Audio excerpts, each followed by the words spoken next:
Good afternoon. Last Tuesday, we observed the anniversary of the adoption of the Constitution on September 17th. Sadly, on that day, the Intelligence Community Inspector General formally notified the Congress that the administration was forbidding him from turning over a whistleblower complaint on Constitution Day. This is a violation of law. Shortly thereafter, press reports began to break of a phone call by the President of the United States calling upon a foreign power to intervene in his election. This is a breach of his constitutional responsibilities. The facts are these. The Intelligence Community Inspector General, who was appointed by President Trump, determined that the complaint is both of urgent concern and credible. And its disclosure, he went on to say, relates to one of the most significant and important of the Director of National Intelligence's responsibility to the American people. On Thursday, the Inspector General testified before the House Intelligence Committee, stating that the acting Director of National Intelligence blocked him from disclosing the whistleblower complaint. This is a violation of law. The law is unequivocal. The DNI staff, it says the DNI, Director of National Intelligence, shall provide Congress the full whistleblower complaint. For more than 25 years, I've served on the Intelligence Committee as a member, as the ranking member, as part of the Gang of Four, even before I was in the leadership. I was there when we created the Office of the Director of National Intelligence. That did not exist before 2004.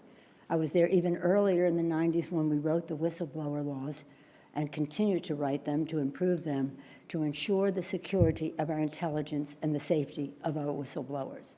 I know what their purpose was, and we proceeded with balance and caution as we wrote the laws.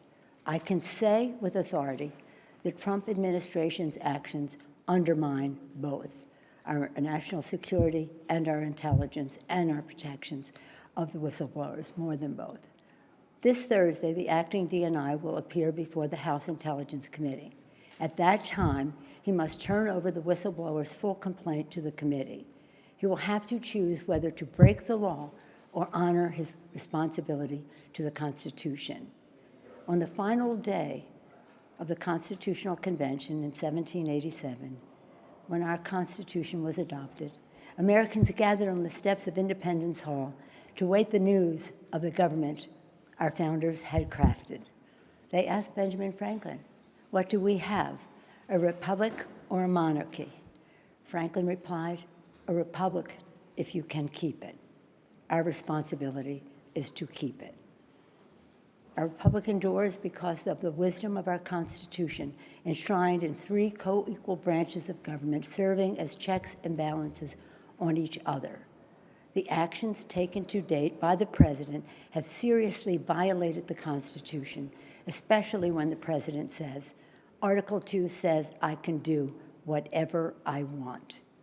For the past several months, we have been investigating in our committees and litigating in the courts, so the House can gather all the relevant facts and consider whether to exercise its full Article 1 powers, including a constitutional power of the utmost gravity, approval of articles of impeachment.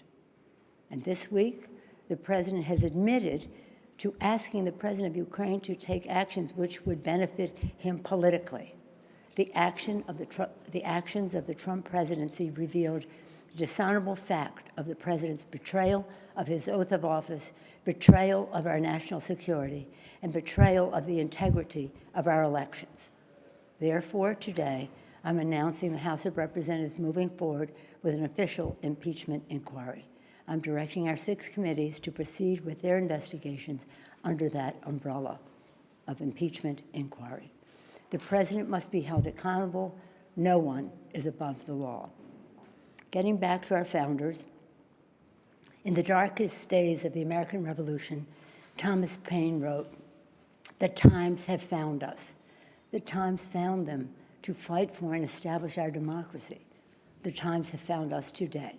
not to place ourselves in the same category of greatness as our founders, but to place us in the urgency of protecting and defending our Constitution from all enemies, foreign and domestic.